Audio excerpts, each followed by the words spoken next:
Hello and welcome to the Wisdom and Compassion community.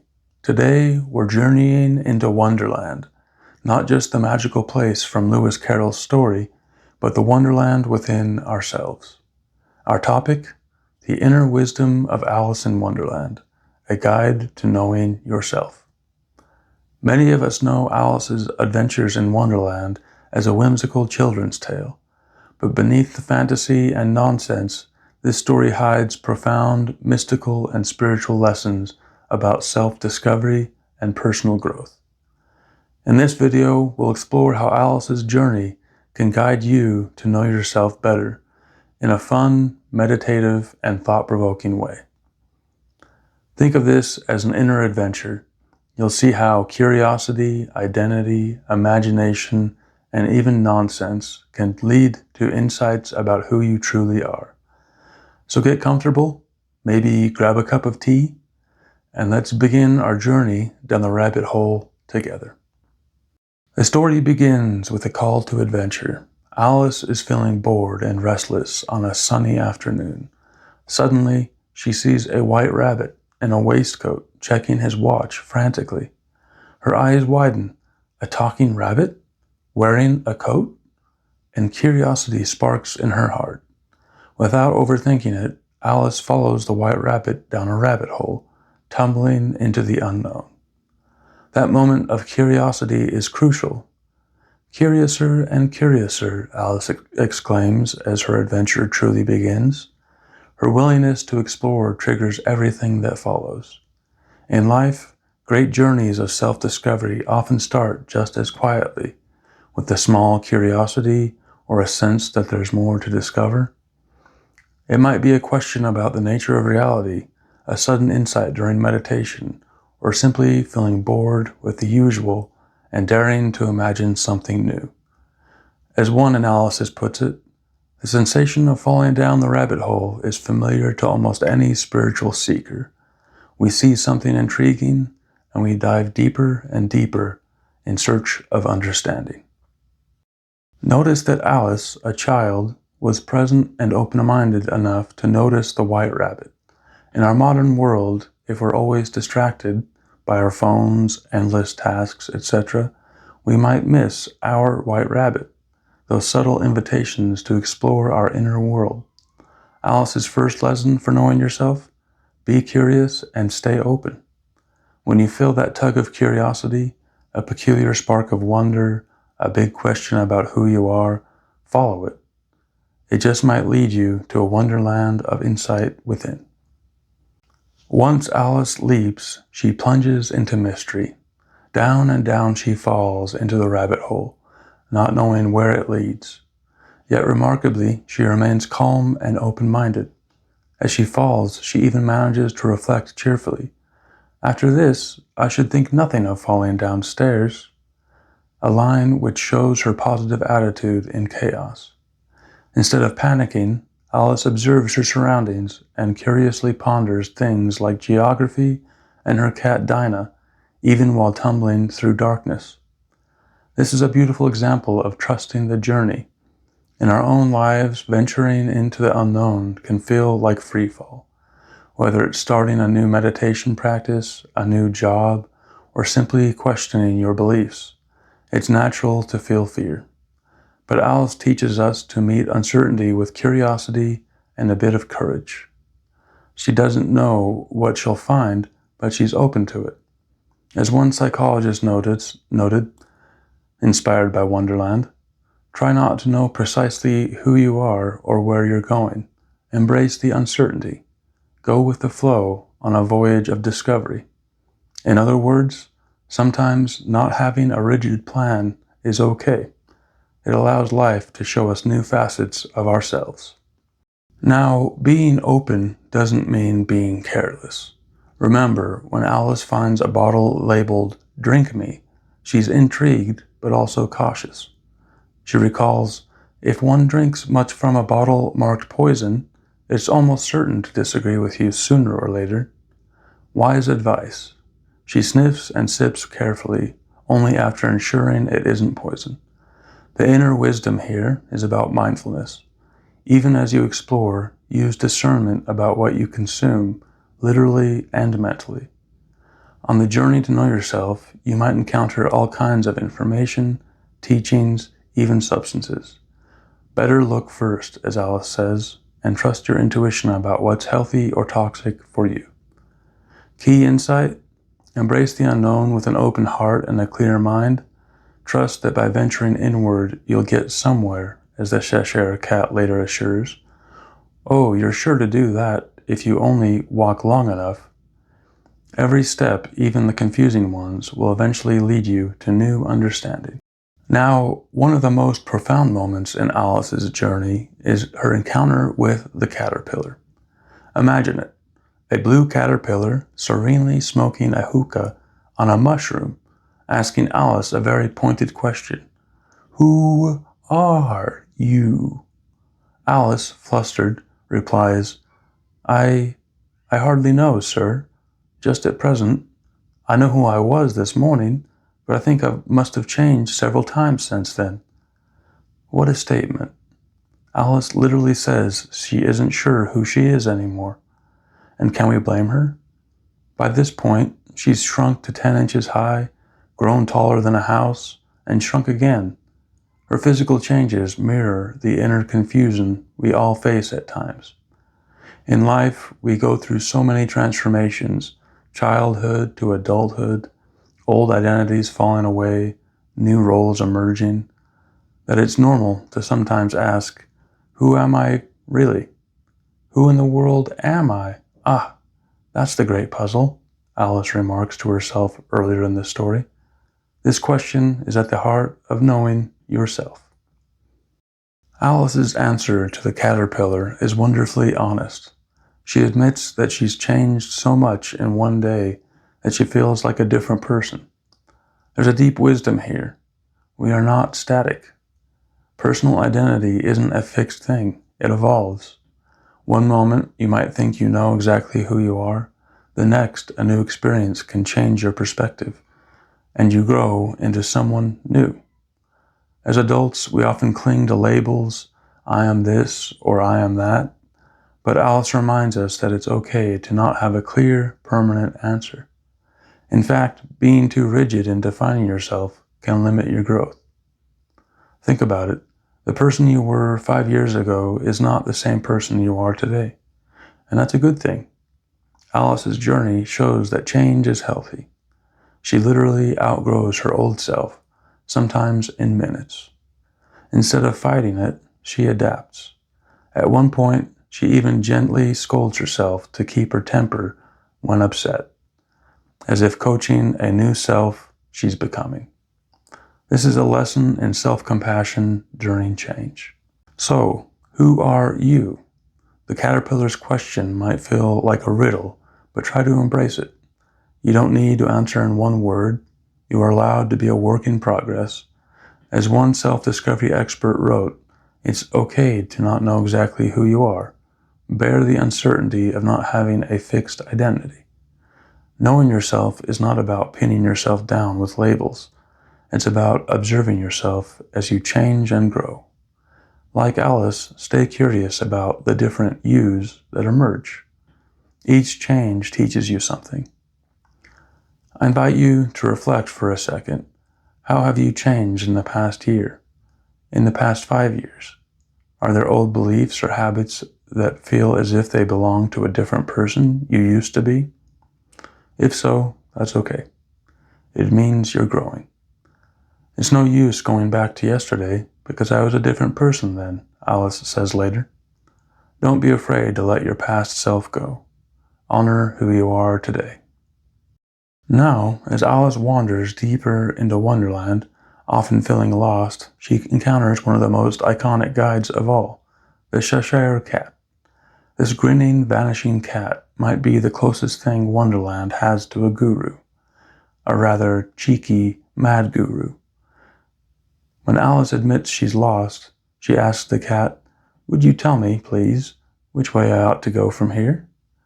The cat replies, "That depends a good deal on where you want to get to." Alice says she doesn't much care where, she just wants to get somewhere. The Cheshire Cat wisely, if mischievously, answers, "And it doesn't matter which way you go. You're sure to do that, get somewhere, if you only walk long enough." On the surface, this sounds like nonsense, typical Wonderland wordplay. But think about it. The cat is teaching Alice and us a subtle lesson in purpose and openness. If you don't have a clear goal, any path will take you forward. Every experience will teach you something. In other words, don't freeze up just because you're unsure of your ultimate destination. Start exploring, and you'll discover where you need to be as you go. This echoes what we discussed earlier. You find yourself by moving through life, not by standing still trying to map it all out in advance. The Cheshire Cat also delivers one of the most beloved lines in the book. "We're all mad here. I'm mad, you're mad." Alice protests, "How do you know I'm mad?" And the cat says, "You must be, or you wouldn't have come here." This delightful exchange is surprisingly liberating. Everyone is mad here. In Wonderland, madness is normal. In fact, it's a prerequisite to being there. Likewise, in real life, once you realize that everyone has their own quirks, struggles, and crazy dreams, you feel less alone in your own. Looking with wonder is madness transfigured, a flame that warms instead of burns, a madness more like wisdom. The cat's grin seems to suggest that it's okay to be a bit mad or different. Embracing your unique perspective is part of knowing yourself. We all have our flavor of madness, and that's what makes life interesting. In a mystical sense, the Cheshire Cat is a trickster guide. He doesn't give straight answers, but his riddles make Alice think for herself and trust her own wits. Often on a spiritual path, wisdom comes through paradox or humor, like Zen koans that sound absurd until you see the insight inside. The cat asks sly questions, vanishes, and leaves only his grin, and generally refuses to conform to expectations. By doing so, he teaches Alice and us to question the conventional logic of the world. Sometimes what society calls madness is actually wisdom in disguise. As one commentary noted, the absurd characters in Wonderland reveal the ludicrousness of the adult world and its rules. The Cheshire Cat, with his upside-down guidance, helps Alice realize she has the inner strength and sanity to navigate a mad world. So when you find yourself feeling out of place or mad by society's standards, smile like the Cheshire Cat. Own your madness, your wonder. It might just be your genius. Remember, we're all mad here, and that's okay. It's part of being wonderfully human. Now, let's drop in on the Mad Tea Party, perhaps the zaniest scene in Wonderland. Alice finds the Mad Hatter, the March Hare, and the Dormouse having an endless tea time. They scoot around the table, speaking in riddles and wordplay. It's pure nonsense, or so it seems. Alice tries to make sense of it and grows frustrated.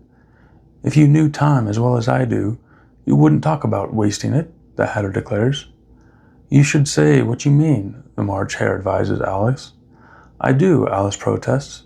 "At least, I mean what I say. That's the same thing." "Not the same thing, a bit," replies the Hatter. And on it goes. It's a comical confusion of logic. What inner wisdom can possibly come from this chaos? One lesson is not taking life too seriously.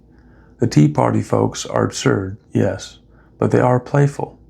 They've almost detached from the normal rules of time and etiquette, literally, since time is halted at 6 o'clock for them, making it always tea time. The Mad Hatter had a quarrel with time, so time stopped. This eternal tea time is a kind of joke about being stuck in a routine. The Hatter and Hare just keep sipping tea forever, singing, "Twinkle, twinkle, little bat," stuck in their own loop. Alice eventually leaves, realizing she doesn't want to stay stuck at a nonsensical table. Here, Wonderland is hinting, beware of getting stuck in unproductive patterns. It might feel comfortable, like an endless tea break, but you won't grow from it. Alice yearns for more meaningful adventure, so she moves on. In our lives, it's easy to get caught in routines that go nowhere, doing the same thing over and over, much like the Hatter's tea ritual, and expecting change from it. Sometimes we have to recognize when a situation is making us stagnate and have the courage to leave that table. Remember, Alice removes herself from situations that don't feel respectful or useful. First, the rude tea party, later, the ugly confrontation with the Queen. That's self-respect and wisdom. Another lesson from the tea party is the value of nonsense itself. Yes, nonsense. Lewis Carroll was a mathematician who loved logic puzzles, but he also loved nonsense as a way to break free of rigid thinking. The Mad Hatter's riddles, like why is a raven like a writing desk, which has no answer, and the topsy-turvy language, force Alice to stretch her mind. In a way, the nonsense is a meditation. It strips away her expectations that everything must immediately make sense. In life, not everything does make sense, at least not right away. Embracing a bit of nonsense can spark creativity and new perspectives. As the Queen says, sometimes believing in impossible things, why, sometimes I've believed as many as 6 impossible things before breakfast. A statement opening up what one might think is possible. An encouragement to use imagination. Alice began her journey daydreaming of a world of nonsense. She used imagination to envision a different reality. That imaginative power is actually part of self-discovery. By imagining, we explore our desires and fears in symbolic ways. So the Mad Tea Party might be wacky, but it reminds us to loosen up. Don't always demand logical, straightforward answers in your inner journey. Sometimes, sit with the paradoxes. Laugh at the absurdity of life. Allow yourself a tea break to be silly and creative. It might refresh your spirit. Just don't get too comfy in chaos. Know when it's time to move on, as Alice did. Finally, no journey to self-knowledge would be complete without facing our inner fears and shadows.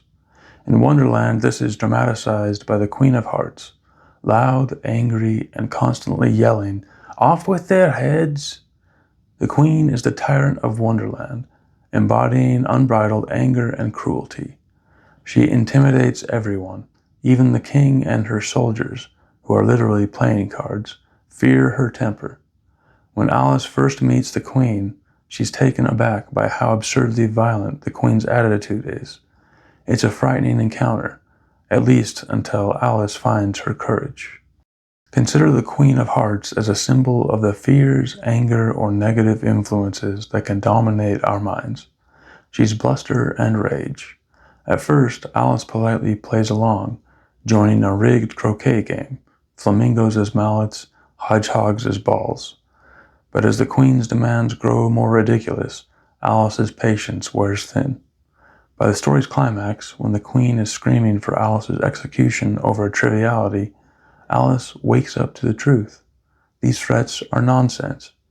In a moment of clarity, Alice stands tall and calls the Queen and her court nothing but a pack of cards. Just imagine, Alice, who started as a timid girl lost in a mad world, finally sees through the fear. The cards literally swarm around her as she says this, and then everything abruptly vanishes. Alice wakes up, back in the real world, safe by the riverbank. What happened here, in that brave declaration, "You're nothing but a pack of cards"? Alice reclaims her power.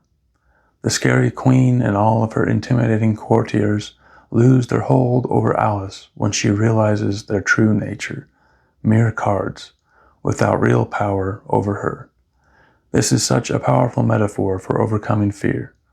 Often the fear and negative voices in our head seem like formidable monsters, but when confronted with truth and courage, they dissolve like illusions.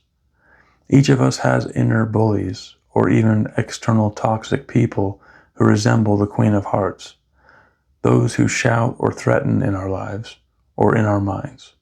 Alice's wisdom is, see them for what they are. Much of their power is just smoke and mirrors, a pack of cards. When you stand up and assert your truth, those fears often shrink. Also notice how Alice handles negativity throughout her adventure.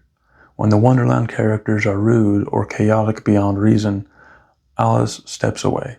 For example, the talking flowers in the garden start off friendly, but then insult and ostracize her, calling her a weed.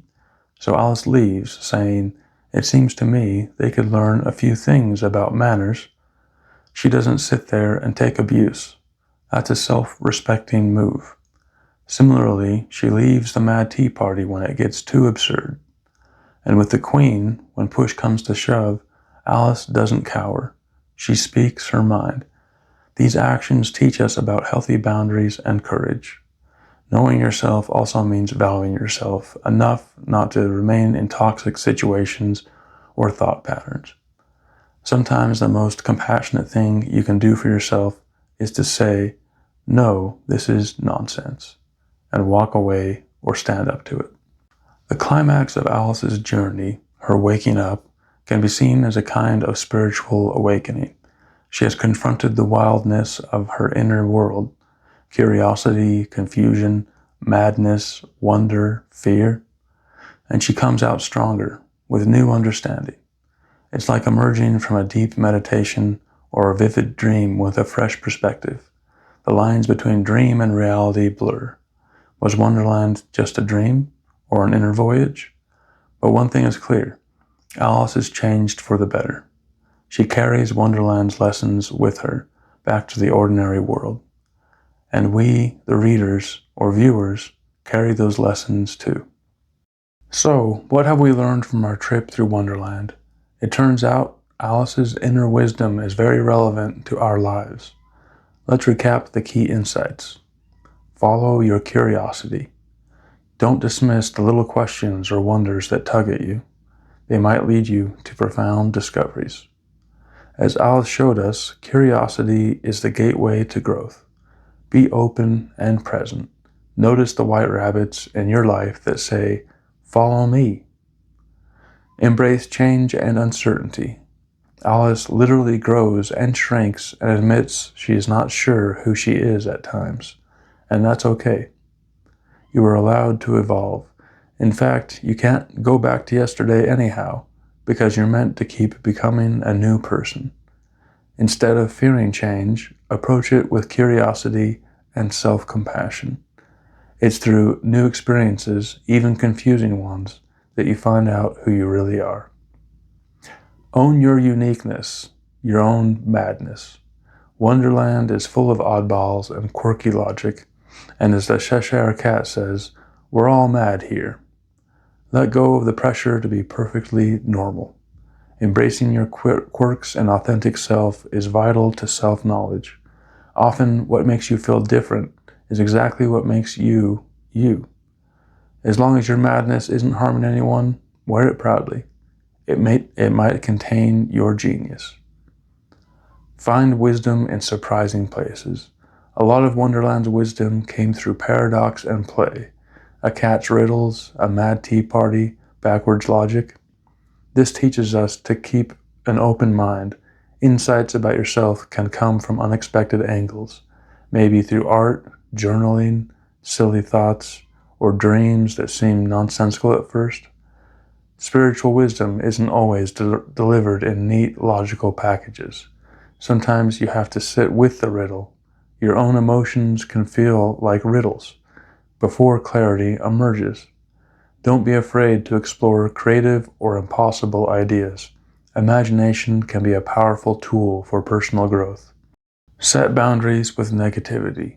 Alice didn't let the Queen of Hearts or nasty characters control her fate. She eventually called out the illusion and stood up for herself. Knowing yourself also means knowing your worth. You deserve to be treated with respect, by others and by your own inner voice. If your inner critic is as harsh as the Queen of Hearts, you can challenge it. It's just a pack of cards. Replace those judgments with truth and kindness. And if someone in your life is constantly negative or disrespectful, take Alice's cue. Distance yourself if you can, or at least recognize that their behavior is more about them than about you. Protect your peace. Finally, Alice teaches us about integration. After all the whimsy and chaos, she wakes up. She returns to reality, but she's not the same girl who wandered off at the beginning. She carries a bit of Wonderland in her, a sense of wonder, courage, and self-assurance. In the same way, when we go on our inner journey through meditation, therapy, creative work, or just living mindfully, we eventually come back to our daily life. The key is to bring the wisdom with you. Let your adventures in your inner wonderland inform how you live, work, and love in the real world. Take a moment to appreciate the wisdom you already have inside you. As the Duchess in Wonderland says, everything's got a moral, if only you can find it. Every experience you go through, even the challenging or nonsensical ones, has taught you something about who you are. You, like Alice, are on a fantastical journey, the journey of knowing yourself. I hope you enjoyed this mystical trip through Wonderland and found it helpful and thought-provoking. Now, I'd love to hear from you. What part of Alice's journey resonated with you the most? Do you have a favorite quote or lesson from Alice in Wonderland that gives you inner wisdom? Leave a comment below and let's chat about it.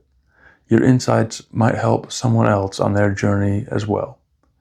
If you liked this video, please hit the like button and subscribe to the Wisdom and Compassion community for more explorations of classic tales and spiritual wisdom. Don't forget to tap the notification bell so you know when we post new content. We have many more adventures ahead. Thank you so much for watching. Until next time, remember the advice Alice gave herself. I give myself very good advice, but I very seldom follow it. Let's all try a little harder to follow our own good advice and keep growing in wisdom and compassion.